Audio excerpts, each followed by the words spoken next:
ಇನ್ನು ಮುಂದೆ ನಿಮ್ಮ ನೆಚ್ಚಿನ ಧಾರಾವಾಹಿಗಳ ಫುಲ್ ಎಪಿಸೋಡ್ಗಳು ಸನ್ ನೆಕ್ಸ್ಟ್ ಆಪ್ನಲ್ಲಿ ಮಾತ್ರ. ಇಲ್ಲ ಕಣೋ ಅಗಸ್ತ್ಯ, ನೀನ್ ಬದ್ಲಾಗಿಲ್ಲ. ಇಲ್ಲಿ ಆಗ್ತಿರೋ ಎಮೋಷನ್ಸ್ಗೆ ನೀನು ಬೆಲೆ ಕೊಡ್ತಿದ್ಯಾ ಅಷ್ಟೇ. ಸ್ವಲ್ಪ ನೀನೇ ಯೋಚನೆ ಮಾಡಿ ನೋಡು. ಯೋಚನೆ ಮಾಡಕ್ಕೇನೂ ಇಲ್ಲ. ಆಗ ನನಗೆ ನಮ್ಮಪ್ಪ ಬಿಟ್ಟು ಹೋಗಿದ್ ಮಾತ್ರ ನೆನಪಾಗ್ತಿತ್ತು. ಆದ್ರೆ ನನಗೋಸ್ಕರ ನಮ್ಮಮ್ಮ, ನನ್ನ ತಮ್ಮ, ನನ್ನ ಅಜ್ಜಿ, ನನ್ನ ತಂಗಿ, ನನ್ನ ಚಿಕ್ಕಮ್ಮ, ಚಿಕ್ಕಿ ಎಲ್ರೂ ಇದ್ದಾರೆ ಅನ್ನೋದನ್ನ ಮರೆತುಬಿಟ್ಟಿದೆ.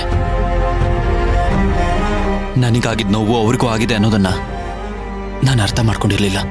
ಬಹುಶಃ ನಾನು ಅವತ್ತು ನಮ್ಮಮ್ಮನ ಜೊತೆ ನಿಂತ್ಕೊಂಡಿದ್ದಿದ್ರೆ ಅಮ್ಮ, ಅಜ್ಜಿ, ಅಚಿಂತ್ಯ ಇಷ್ಟೊಂದು ಕಷ್ಟ ಅನುಭವಿಸೋ ಪರಿಸ್ಥಿತಿ ಬರ್ತಿರ್ಲಿಲ್ಲ. ನಿಜ ಹೇಳ್ತಿದ್ದೀನಿ ಛಾಯಾ, ಇಷ್ಟು ದಿನ ಇದು ಬರೀ ಮನೆ ಅನಿಸ್ತಿತ್ತು. ಆದ್ರೆ ಇತ್ತೀಚೆಗೆ ಇದು ನನ್ನ ಮನೆ ಅನಿಸ್ತಿದೆ. ಅಗಸ್ತ್ಯ, ನೀನ್ ಯಾವತ್ತೂ ಹೀಗ್ ಬದುಕ್ಬೇಕು ಅಂತ ಅನ್ಕೊಂಡೋನಲ್ಲ ಕಣೋ. ಜೀವನ ಅನ್ನೋದು ಬರೀ ನಮಗೋಸ್ಕರ ಬದುಕೋದಲ್ಲ ಛಾಯಾ. ಕೆಲವೊಂದ್ಸಲ ನಮ್ಮವ್ರಿಗೋಸ್ಕರನೂ ಬದುಕಬೇಕಾಗುತ್ತೆ. ಮಕ್ಕಳು ಅಂತ ಸುಮ್ನೆ ಕರೆಸ್ಕೊಂಡ್ರೆ ಸಾಲ್ದು. ಅಪ್ಪ ಅಮ್ಮನ ಹತ್ರ ಮಕ್ಕಳ ಹಾಗೆ ನಡ್ಕೋಬೇಕು. ಅವ್ರ ಕಷ್ಟಕ್ಕೆ ಬೆಟ್ಟದ ಹಾಗೆ ಎದೆ ಕೊಟ್ಟು ನಿಲ್ಲೋರ್ನೆ ಮಕ್ಕಳು ಅಂತ ಹೇಳೋದು. ನಮ್ಮ ಮನೆಯವ್ರಿಗೋಸ್ಕರ ಇದಕ್ಕಿಂತ 100 ಪಟ್ಟು ನೋವನ್ನ ಅನುಭವಿಸೋದಕ್ಕೆ ರೆಡಿಯಾಗಿದ್ದೀನಿ. ಆದಿತ್ಯನಾಗ್ ಸಹಿಸ್ಕೊಳ್ತೀಯೋ ಅಥವಾ ಅಗಸ್ತ್ಯನಾಗೋ?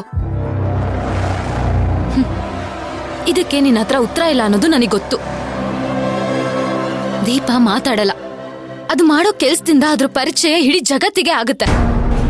ನಿನ್ ವಿಚಾರದಲ್ಲೂ ಹಾಗೇನೆ. ಸತ್ಯನ ಮುಚ್ಚಿಟ್ಟಷ್ಟು ಗೊಂದಲಗಳು ಜಾಸ್ತಿ. ನೀನ್ ಇದನ್ ಮಾಡ್ತಿಲ್ಲ ಅನ್ನೋದು ನನಗ್ ಚೆನ್ನಾಗ್ ಗೊತ್ತು.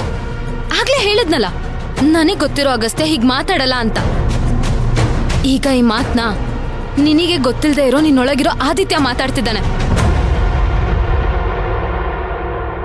ನೀನ್ ಏನ್ ಹೇಳಿದ್ರು ನನ್ನವ್ರನ್ನ ನಾನ್ ಬಿಟ್ಟು